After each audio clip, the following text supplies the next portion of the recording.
Tu dois accepter ton niveau actuel pour pouvoir évoluer. Et quand je parle de niveau actuel, je parle du physique que tu as actuellement et aussi de ton niveau de connaissance. Parce que si tu as le physique que tu as aujourd'hui et que tu n'arrives pas à évoluer, c'est que forcément tes connaissances ne sont pas assez poussées et que tu n'arrives pas à mettre en place les actions nécessaires qui te permettront d'évoluer.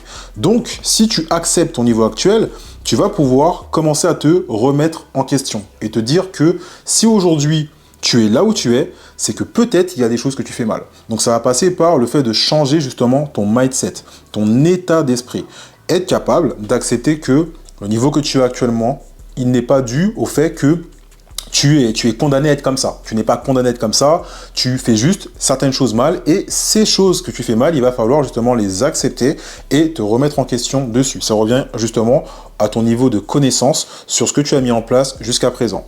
Donc, ton mindset, tu commences à changer, tu commences à accepter qu'il y a des choses que tu fais mal et ça va te permettre du coup de changer tes croyances limitantes parce que forcément, tu as des croyances limitantes et c'est justement ça qui te bloque dans ton évolution. Ces croyances limitantes, celles qui reviennent très très souvent, c'est le fait de se gaver, le fait de manger beaucoup. Je mange comme 10, j'ai l'impression que mon corps n'évolue pas, pourtant je mange comme 10. J'ai pas l'impression que mon corps n'évolue pas, pourtant je mange comme 10. La réalité, c'est que c'est totalement l'inverse. Il ne faut pas que tu confondes le fait d'avoir un gros volume alimentaire dans ton assiette et le fait de consommer beaucoup de calories. Je t'expliquerai ça un peu plus tard dans la vidéo. Donc ça, on oublie, c'est faux. Ensuite, tu penses probablement que tu es obligé de consommer des compléments alimentaires et plus précisément de la whey ou alors des gainers. Ça, une fois encore, c'est totalement faux, mais ce n'est pas de ta faute, on y reviendra un peu plus tard parce que encore aujourd'hui, il y a beaucoup de personnes, notamment des influenceurs, qui te laissent croire que c'est obligatoire, c'est un complément indispensable. La réalité, c'est que ce n'est pas ça qui va transformer ton corps si tu n'as pas de structure. Et d'ailleurs, ce n'est pas ça tout court qui transforme ton corps. Tu dois comprendre quels sont tes besoins en protéines et ce n'est pas la whey qui va tout changer. Ok? Donc ça, on oublie, tu n'es pas obligé de consommer de la whey.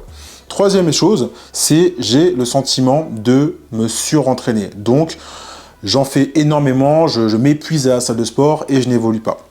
Ça, une fois encore, ce n'est pas nécessaire. Ok? Tu dois apprendre à correctement gérer tes séances. Tu ne dois pas finir toutes tes séances en PLS. Ce n'est pas ça qui te permettra d'évoluer de façon durable, à part si tu souhaites t'épuiser et te blesser sur le court, moyen, voire même long terme, ok?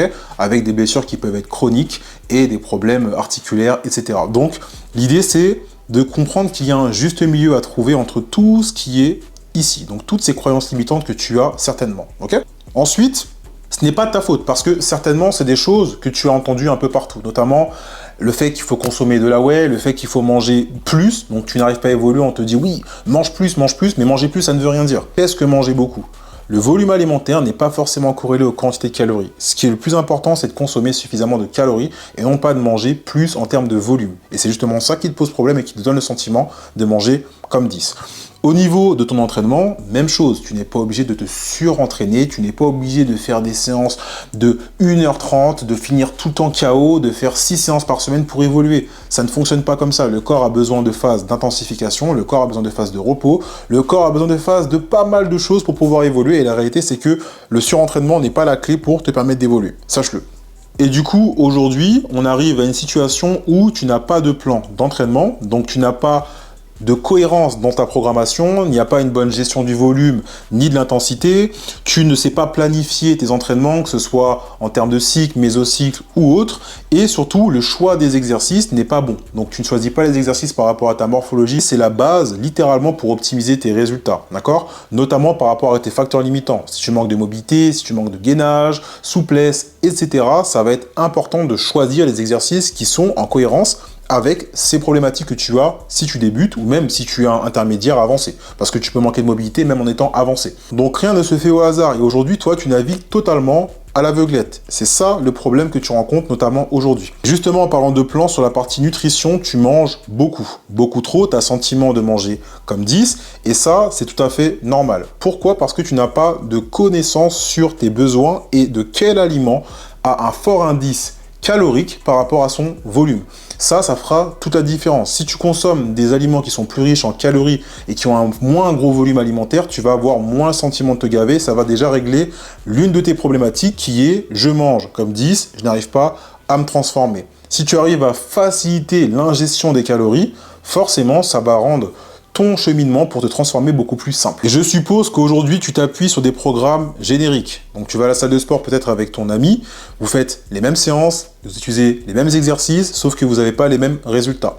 C'est tout à fait normal parce qu'un programme d'entraînement, c'est quelque chose qui se personnalise. Ce n'est pas le même programme que tu dois prendre que celui de ton ami qui va te permettre d'avoir du coup les mêmes résultats. Ok ?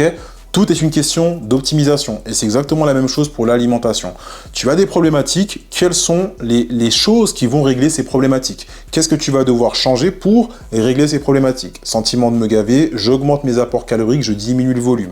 Qu'est-ce que je peux mettre en place qui va me permettre de faciliter le plus possible le cheminement vers l'objectif que je cherche à atteindre, c'est-à-dire me transformer physiquement et prendre peut-être 5 à 10 kg de masse musculaire en moins de 6 mois. Aujourd'hui, si tu avais ces connaissances, les petits leviers qui te permettraient de réellement évoluer sans avoir le sentiment de te gaver, tu verrais qu'en soi, ce n'est pas très compliqué. Et si tu veux une astuce parmi plein d'autres que je peux te donner, consomme plus de lipides. Lorsque tu consommes des lipides, il faut savoir qu'un gramme de lipides, c'est 9 calories contre 4 grammes pour les glucides et les protéines. Tu augmentes tes apports en lipides de manière à consommer plus de gras, à savoir que le gras, c'est très très important pour soutenir les fonctions hormonales, notamment les taux de testostérone qui sont très importants pour te permettre de transformer ton corps de manière durable et du coup de prendre de la masse musculaire. Donc ne néglige pas ce levier qui est très très très important pour ta transformation. Donc maintenant tu l'as compris, il y a pas mal de choses qu'il faut optimiser, que ce soit au niveau de ton état d'esprit, de comprendre quel est ton niveau actuel, que ce soit au niveau de tes performances physiques, de ton physique, de tes connaissances, mais aussi de ton mindset. Change ton mindset, sois conscient des croyances limitantes que tu as aujourd'hui et qui t'empêchent d'évoluer, d'accord ? Ensuite, regarde qu'est-ce que tu fais aujourd'hui et qu'est-ce que tu peux modifier par rapport à tout ce qui est écrit juste ici pour ensuite réellement mettre en place les actions qui vont te permettre de passer des steps et du coup de ne plus être bloqué. Donc potentiellement aujourd'hui tu es à l'étape 5, tu as 10 étapes pour pouvoir atteindre ton objectif. Si tu arrives à modifier tout ce que je t'ai expliqué précédemment, tu vas pouvoir relancer ta progression et c'est exactement ce que tu attends. Et je sais que si tu fais tout ça, tu vas y arriver. Sois assidu, sois discipliné et tu peux me croire que tu vas atteindre ton goal physique. Comme toutes les personnes que tu vois ici, si tu as la moindre question, la moindre interrogation ou tu veux que je t'aide à passer à un autre niveau en étant accompagné, force.